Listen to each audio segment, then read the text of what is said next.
Nous devons aider le continent africain. To live with us, the European dream. Good friend of Taiwan. Europe 1, bonjour. Europe 1, il est 7h-5. La revue de presse internationale, nous sommes d'abord en Algérie. Bonjour Nour Chahine. Bonjour. Correspondant d'Europe 1 en Algérie, de quoi parle la presse à Alger ? Eh bien, de la hausse des prix des produits alimentaires, particulièrement des aliments importés, nous dit le Soir d'Algérie. Pourtant, le gouvernement avait réussi à maintenir les prix bas tout au long du mois du Ramadan, rappelle le quotidien.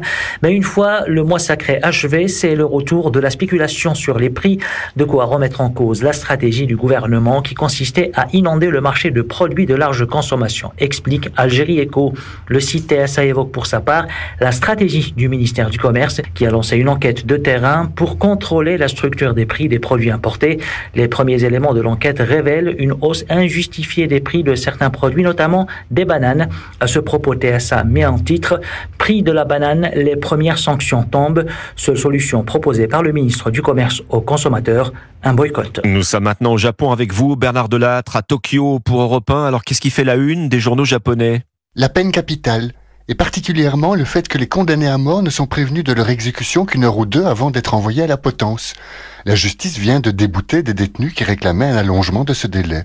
Cette décision effara les quotidiens de gauche Asahi, Mainichi et Tokyo Shimbun. Selon eux, un préavis aussi bref est inhumain et immoral, car il empêche les condamnés à mort à la fois de dire adieu à leurs proches et d'introduire un recours en référé contre leur pendaison. Une juriste interrogée par le Japan Times assimile même cette pratique à de la torture psychologique, puisque les détenus qui se trouvent dans le couloir de la mort se réveillent tous les matins avec la peur au ventre, la hantise de vivre peut-être leur dernier jour.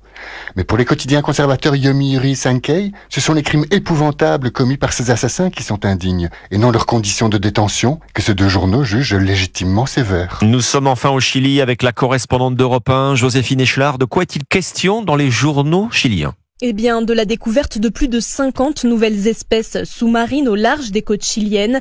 Pendant plus d'un mois, raconte l'agence EFE, une vingtaine de scientifiques ont exploré la chaîne de montagnes sous-marines Salas y Gomez et Nazca, l'une des zones les moins connues de la planète, à tel point que dès qu'on soulève une pierre, on trouve de nouvelles espèces, raconte une scientifique dans El País. C'est un robot sous-marin, détaille le journal, qui a repéré ces coraux, oursins, calamars, poissons ou encore mollusques jamais observés auparavant. Et ce ne sont pas juste de nouvelles espèces à ajouter à un catalogue, écrit le média en ligne Infobae. Cette découverte montre aussi la nécessité de sauvegarder l'intégralité de cette dorsale aquatique en créant par exemple une zone marine protégée dans les eaux internationales. Merci Joséphine Echelard, merci à nos correspondants. C'était la revue de presse internationale sur Europe 1.